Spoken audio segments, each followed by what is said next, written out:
پتا ہے اپنے ہیں تو اپنے آپ کو صاف کریں.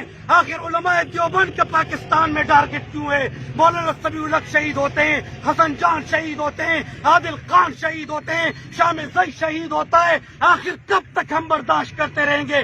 نہ ہمارے طلباء بے غیرت ہیں, نہ ان کو استاد, صرف ہم استاد ان کو امن کا درس دیتے ہیں لیکن بے غیرتی کا نہیں دیتا.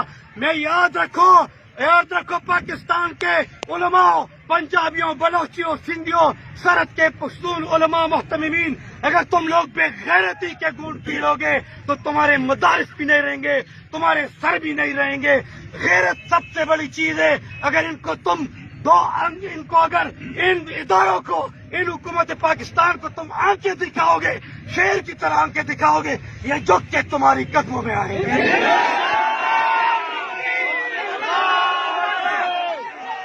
اور اگر بے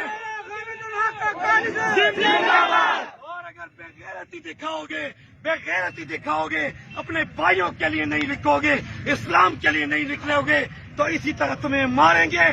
تم ان سے کہیں زیادہ ہو, تم کئی کروڑ ہو, ان کے مقابلے پہ نکلو, ان کی حکومتوں کو ختم کر دو اور اسلام کو